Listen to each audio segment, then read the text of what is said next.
Hi everyone, പലതരം ചേരുവയിലേക്ക് എല്ലാ കൂട്ടുകാർക്കും സ്വാഗതം. പൊട്ടറ്റോ ബോണ്ടയുടെ റെസിപ്പി ഞാൻ ഓൾറെഡി ഇട്ടിട്ടുണ്ട് കേട്ടോ. ഇത് നമ്മുടെ സാധാരണ രീതിയല്ല, മുംബൈ സ്പെഷ്യൽ ആണ്. ഒരു ഹിന്ദി ചാനലിൽ കണ്ട് ഞാൻ ഉണ്ടാക്കി നോക്കിയതാണ്. എനിക്ക് നല്ല ഇഷ്ടപ്പെട്ടു. പുറമേന്ന് നല്ല ക്രിസ്പിയും അകത്ത് നല്ല ടേസ്റ്റി ആയിട്ടുള്ള പൊട്ടറ്റോയുടെ മസാലയും വന്ന് നല്ല ക്രഞ്ചി ആയിട്ട് കടിക്കാനും ഒക്കെ ഉണ്ട് കേട്ടോ. എല്ലാവരും ട്രൈ ചെയ്ത് നോക്കാം. ഇതെങ്ങനെയാണ് ഉണ്ടാക്കുന്നതെന്ന് നോക്കിയാലോ. ആദ്യം തന്നെ നമുക്ക് പൊട്ടറ്റോ ഒന്ന് വേവിച്ച് വെക്കാം. 1/2 കിലോ ഉരുളക്കിഴങ്ങാണ് എടുത്തേക്കുന്നത്. ഒത്തിരി വലുതുള്ളതൊക്കെ ഒന്ന് കട്ട് ചെയ്തിട്ടിട്ടുണ്ട് കേട്ടോ. അതൊരു കുക്കറിലേക്ക് ഇട്ടെടുക്കാം. കുക്ക് ചെയ്യാൻ ആവശ്യമായിട്ടുള്ള വെള്ളം ഒഴിച്ചെടുക്കാം. വെള്ളം കൂടുതലായിട്ട് ഒഴിക്കണ്ട കേട്ടോ, കുറച്ച് ഒഴിച്ചാൽ മതി, അല്ലെങ്കിൽ പൊട്ടറ്റോ അങ്ങ് അലന്നു പോവും. ഇനി ഇത് അടച്ചു വെച്ച് കുക്ക് ചെയ്യാനായിട്ട് വയ്ക്കാം. മീഡിയം ഫ്ലെയിമിൽ 4 അല്ലെങ്കിൽ 5 വിസിൽ കുക്ക് ആകുമ്പോഴത്തേനും ഇത് വെന്ത് കിട്ടും കേട്ടോ. അടുത്തതായിട്ട് നമുക്ക് ബാറ്റർ റെഡിയാക്കാം. ബാറ്ററിന്റെ കൺസിസ്റ്റൻസി വളരെ ഇമ്പോർട്ടൻ്റ് ആട്ടോ. 1.5 കപ്പ് കടലമാവാണ് ഞാൻ എടുത്തിട്ടുള്ളത്. ഒന്ന് സ്ട്രെയിൻ ചെയ്തെടുക്കുന്നതിലൂടെ ഇതൊന്ന് ലൈറ്റ് ആയി കിട്ടും കേട്ടോ. ഇതിലേക്ക് 1/2 ടീസ്പൂൺ മഞ്ഞൾപ്പൊടിയും 3/4 ടീസ്പൂൺ ഉപ്പും കൂടി ഇട്ടെടുക്കാം. ഈ ഒരു അരിപ്പയിൽ ഉപ്പ് സ്ട്രെയിൻ ആയി വരില്ല കേട്ടോ, അതുകൊണ്ടാണ് ഉപ്പ് നേരെ ബൗളിലേക്ക് ഇട്ടെടുത്തത്. ഇനി ഇതൊന്ന് അരിച്ചെടുക്കാം. സ്ട്രെയിൻ ചെയ്ത ശേഷം ഇതിലേക്ക് ഒരു 2 പിഞ്ച് കായപ്പൊടിയും കൂടി ചേർത്തിട്ടുണ്ട്. ഇനി ആവശ്യത്തിന് വെള്ളം ചേർത്ത് തിക്കായിട്ടൊരു ബാറ്റർ തയ്യാറാക്കണം. ആദ്യം തന്നെ കുറേ വെള്ളം അങ്ങ് ഒഴിക്കരുത് കേട്ടോ. 1/2 കപ്പ് പ്ലസ് 2-3 ടേബിൾ സ്പൂൺ വെള്ളം ഇതിൽ വേണ്ടി വരുള്ളൂ കേട്ടോ. അപ്പൊ നോക്കി ഒഴിക്കാം. ആദ്യം തന്നെ ഞാനൊരു 1/2 കപ്പ് വെള്ളം ഒഴിച്ചെടുത്തിട്ടുണ്ട്. നന്നായിട്ടൊന്ന് മിക്സ് ചെയ്ത് കൊടുക്കാം. ഇപ്പൊ നല്ല തിക്കാട്ടോ, അപ്പൊ കുറച്ചും കൂടി വെള്ളം ഇതിലേക്ക് വേണ്ടി വരും. വളരെ ശ്രദ്ധിച്ച് വേണമെങ്കിൽ വെള്ളം ഒഴിക്കാനായിട്ട് കേട്ടോ. രണ്ടാമത് ഒരു 1/4 കപ്പ് വെള്ളം ഞാൻ എടുത്തതിൽ ഒരു 1/2 ഭാഗത്തോളം വെള്ളം കൂടി ഒഴിച്ചെടുത്ത് നല്ല സ്മൂത്ത് ആയിട്ടുള്ള ഒരു ബാറ്റർ തയ്യാറാക്കിയിട്ടുണ്ട്. ഇപ്പൊ നമ്മുടെ ബാറ്റർ അത്യാവശ്യം തിക്കാട്ടോ. ഇനി ഇതൊന്ന് ഇരുന്ന് കഴിയുമ്പോഴത്തേനും ഒന്നും കൂടി തിക്കാവും. സാരില്ല, നമ്മൾ പൊരിക്കുന്ന സമയമാകുമ്പോഴത്തേനും കുറച്ച് ഒരു 2 ഇൻഗ്രീഡിയൻറ്റും കൂടി ഇതിലേക്ക് ചേരാനുണ്ട്. അപ്പോൾ കറക്റ്റ് ഭാഗമായി കിട്ടും. അതവിടെ മാറ്റി വയ്ക്കാം. ഇനി നമുക്ക് മസാല റെഡിയാക്കാം. അതിനായിട്ട് ഒരു ചെറിയ മിക്സിയുടെ ജാർ എടുക്കാം. അതിലേക്ക് 10-12 വെളുത്തുള്ളി ഇട്ടെടുക്കാം. വളരെ ചെറിയ വെളുത്തുള്ളി ആയതുകൊണ്ടാണ് കേട്ടോ അത്ര എടുത്തേക്കണേ. വലിയതൊക്കെ ആണെന്നുണ്ടെങ്കിൽ അതനുസരിച്ച് കുറച്ചെടുത്താൽ മതി. 1 ഇഞ്ച് വലിപ്പമുള്ള ഇഞ്ചി ചെറിയ കഷ്ണങ്ങളായിട്ട് മുറിച്ചിട്ടിട്ടുണ്ട്. പിന്നെ 4 പച്ചമുളക് ഞാൻ എടുത്തിട്ടുണ്ട്. നിങ്ങൾക്ക് വേണമെന്നുണ്ടെങ്കിൽ 3 ആക്കാം. ഒരു നല്ല കളറിനായിട്ട് കാശ്മീരി ചില്ലി ഉണ്ടല്ലോ, എരിവില്ലാത്ത മുളകാണത്, അതും കൂടി ഇട്ടെടുത്തിട്ടുണ്ട്. ഉണ്ടെങ്കിൽ മാത്രം ഇട്ടാൽ മതി കേട്ടോ, ഒരു നിർബന്ധമില്ല. അടുത്തതായിട്ട് ഒരു 1/2 ടേബിൾ സ്പൂൺ മല്ലി ഇട്ടെടുക്കാം. മുഴുവനായിട്ടുള്ള മല്ലി ഉണ്ടല്ലോ, നിങ്ങളുടെ കയ്യിൽ അതില്ലാന്നുണ്ടെന്നുണ്ടെങ്കിൽ 1/2 ടീസ്പൂൺ മല്ലിപ്പൊടി ഇട്ടെടുത്താലും മതി. ഇതിനായിട്ട് മല്ലി വാങ്ങിക്കേണ്ട ഒരു ആവശ്യമില്ല കേട്ടോ. പച്ച കപ്പലണ്ടി 3 ടേബിൾ സ്പൂൺ ഇട്ടെടുത്തിട്ടുണ്ട്. ഇത് നമ്മൾ ഫൈൻ പേസ്റ്റ് ആയിട്ട് അരയ്ക്കുന്നില്ല കേട്ടോ, കുറച്ച് ക്രഞ്ചി ആയിട്ടാണ് അരയ്ക്കുന്നത്. അതുകൊണ്ട് തന്നെ ഈ മസാലയിൽ ഇതിങ്ങനെ കിടക്കുമ്പോൾ കടിക്കാനൊക്കെ ഒരു കിട്ടും. പൾസിലിട്ടിട്ട് ഒരു 2-3 പ്രാവശ്യം ഒന്ന് ക്രഷ് ചെയ്താൽ മതി കേട്ടോ. ഇതേപോലെ ആയി കിട്ടും. ഇനി വേഗം തന്നെ ഒരു പാൻ അടുപ്പത്ത് വയ്ക്കാം. ചൂടായ ശേഷം 1 ടേബിൾ സ്പൂൺ ഓയിൽ ഒഴിച്ചെടുക്കാം. ഓയിലൊന്ന് നന്നായി ചൂടായ ശേഷം കടുക് ഇട്ടെടുക്കാം. ഒരു 1/2 ടീസ്പൂൺ കടുക് ഇട്ടെടുത്തിട്ടുണ്ട്. 1/4 ടീസ്പൂൺ നല്ല ജീരകം, 2 പിഞ്ച് കായം. ലോ ഫ്ലെയിമിൽ ജസ്റ്റ് ഒന്ന് മിക്സ് ചെയ്ത ശേഷം നമ്മൾ അരച്ച് വെച്ചിട്ടുള്ള മസാല അങ്ങോട്ട് എടുക്കാം. ലോ മീഡിയം ഫ്ലെയിമിൽ 1-2 മിനിറ്റ് നന്നായിട്ട് മിക്സ് ചെയ്യാം കേട്ടോ.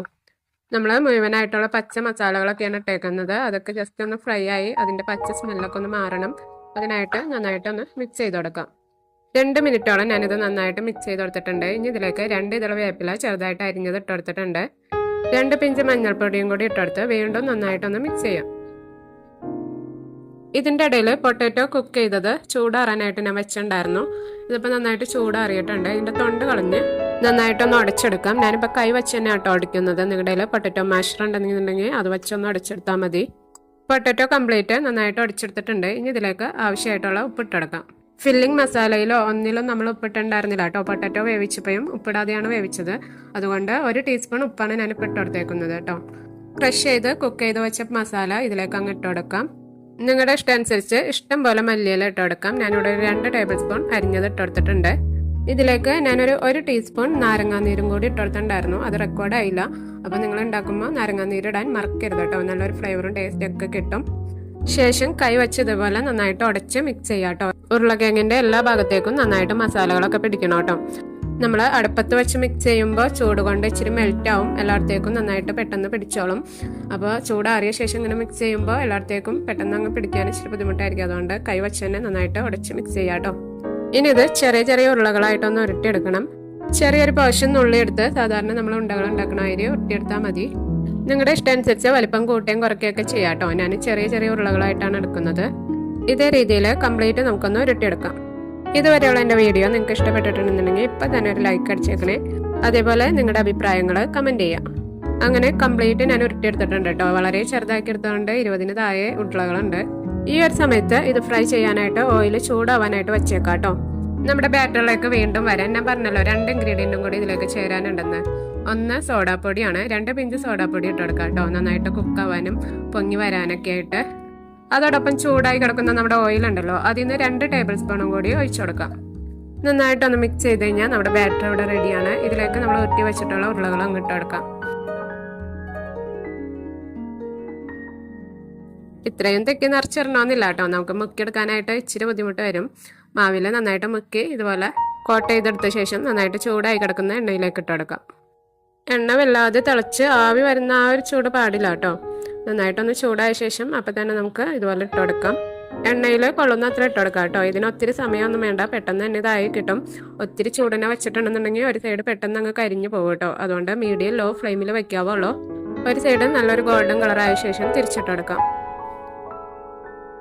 തിരിച്ച് മറിച്ചൊക്കെ ഇട്ട് കംപ്ലീറ്റ് നല്ലൊരു ഗോൾഡൻ കളറായിട്ടുണ്ട് കേട്ടോ. ഈ ഒരു സമയത്ത് നമുക്ക് കോരിയെടുക്കാം.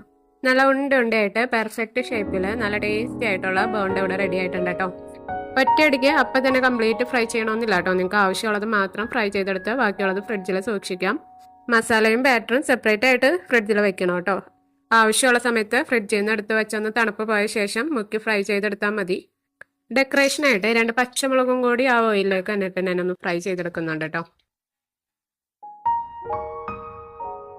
എനിക്കറിയാം നിങ്ങൾക്ക് ഇതിൻ്റെ ഉള്ളൊന്ന് കാണാൻ ആഗ്രഹം ഉണ്ടാവും. അതിനായിട്ട് ഒരെണ്ണടുത്തൊന്ന് പൊളിച്ച് നമുക്ക് കഴിക്കാം. പുറമേ നിന്നൊക്കെ നല്ല ക്രിസ്പി ആട്ടോ, അകത്തുനിന്നൊക്കെ നല്ല സോഫ്റ്റ് നല്ല ടേസ്റ്റി ആയിട്ടുള്ള മസാലയും. എല്ലാവരും ട്രൈ ചെയ്ത് നോക്കണം, ഫീഡ്ബാക്ക് അറിയിക്കുക. ഇതുപോലുള്ള റെസിപ്പികൾക്കായിട്ട് ചാനൽ സബ്സ്ക്രൈബ് ചെയ്ത് ബെൽ ബട്ടൺ ഓൺ ആക്കി ഇടാം. Thank you all.